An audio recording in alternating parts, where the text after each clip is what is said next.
During the 1960s, Seattle, Washington was an idyllic, if rather rainy, city focused on cultivating its emerging image as a technological powerhouse. Rent was cheap, businesses were booming, and Starbucks was years from conception. Keli Kay McGinness was born into this world on April 17, 1965, and spent the first few years of her life in blissful normalcy. When the child was a toddler, her mother and father divorced. Her mom remarried to another man, and this couple would raise Keli. While not much is known about the girl's young childhood, according to one source, tragedy would strike when the girl was 13 years old, just on the cusp of teenagehood. At a time when most girls around her age were just starting to develop crushes and wade through the confusing waters of puberty, the unspeakable happened to Keli. She was gang raped at the hands of a group of young, potentially intoxicated boys. The child, terrified, did not work up the courage to prosecute them, and her attackers went unpunished for their heinous crime, while Keli was left alone to pick up the pieces. Soon after this, the emotional strain of that night proved to be too much. Keli ran away from home and met Raphael Wilson, a man who was much older than her and who was quick to take advantage of the girl's broken spirit and mind. Raphael began pimping Keli out on the streets of Seattle and Portland, and the young teenager quickly became what is known as a high-class prostitute, meaning that she made much more money than other sex workers in the area. Keli sometimes spoke about wanting a more respectable life, especially as she grew older, but she had been taken advantage of too many times by too many different people. She could not, it seems, find the courage to leave her life of prostitution behind. Having started so young, it might have been all she knew. It's unclear how much her mother and stepfather knew about her line of work, but her mother does remember Keli saying that if she ever left the Seattle area, she would never come back. That, it seemed, was Keli's dream, to escape the Pacific Northwest and live a happier life than her current nightmare. Keli had 2 children with Raphael, a baby boy who was put up for adoption shortly after his birth in 1980, and a baby girl whom she kept. However, Keli's life would take another terrible turn when she was arrested for prostitution and lost custody of her then 14-month-old daughter. After Keli was freed, she expressed her excitement about getting to pick up her daughter and continue raising her. Unfortunately, she would never get the chance. On June 28, 1983, Keli checked into the Three Bears Motel in Des Moines, Washington. She was 18 years old. She left that evening planning on prostituting herself near South 216th Street, leaving some of her personal belongings in the room as an indication that she planned on returning. However, she never would return after that fateful evening. Raphael would report her missing 2 days later, on the 30th. Investigators quickly decided that the Green River Killer was responsible for Keli's disappearance. This serial killer was making headlines with his recent murders of young, vulnerable girls and women. However, police still had no idea who this elusive murderer was. It was easy, though, to connect him to Keli's disappearance. She had vanished in his stomping grounds, and she very clearly fit the bill of a young, vulnerable girl. Even with this near certainty in investigators' minds, there was nothing they could do without first catching the killer. In the meantime, Raphael was finally jailed for his work as a pimp, and his and Keli's daughter remained in Child Protective Services.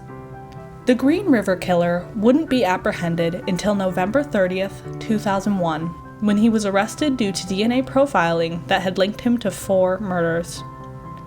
This elusive serial killer turned out to be a man named Gary Ridgway, a mentally deficient veteran who had, throughout his 3 failed marriages and several turbulent relationships, been abusive, voyeuristic, and disturbingly torn between his lustful desires and his born-again Christian beliefs. Ridgway was offered a plea deal in which he would share the names and locations of his murder victims, and, in return, would not be given the death penalty. Staring at the growing mountain of evidence against him, Ridgway displayed intelligence for, arguably, the first time in his life. He took the plea deal. However, Ridgway explained that he had murdered so many girls and women that he had lost count. Luckily for investigators, and unluckily for Keli, she was not part of that forgotten horde.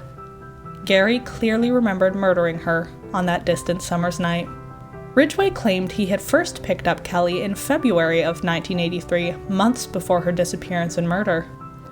While driving past Sunset Junior High School, the pair had actually been pulled over by police. This encounter could have ended catastrophically for both parties, since Ridgway had already taken many women's lives by this time and Keli was participating in illegal prostitution work. However, for Keli, this could have been a blessing in disguise, seeing as this man would steal her life from her later that very same year.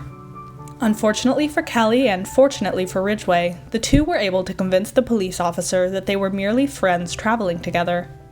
Keli gave her name as Jennifer Kaufman, and the two were left to carry out their business. When Keli disappeared on June 28th that year, the night started out similarly.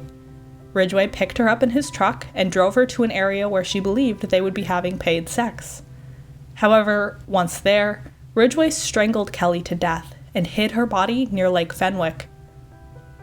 With this information, Keli's long cold case seemed like it would now be open and shut. Investigators had a confession and a location to search. However, upon searching Lake Fenwick's perimeter, they failed to discover any signs of Keli. Ridgway was firm in his recollection of leaving her body by the lake, but with no corpse and only the word of a deranged serial killer to go off of, investigators decided against charging Ridgway with the murder. They didn't want to weaken their case against him by focusing on a woman whose remains they couldn't find.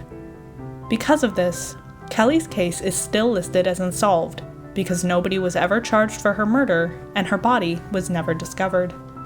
In a perfect world, Keli is still out there somewhere, having finally followed through with her dreams about leaving her life as a prostitute behind. She's living a more normal life, just like she wanted for so long, learning to let her demons lie. Maybe she thought her daughter would have a better chance at a happier life in Child Protective Services, or maybe she just did what she needed to get away from Raphael and survive. However, in all likelihood, Keli's remains are buried somewhere near Lake Fenwick, and investigators have just failed to find them yet.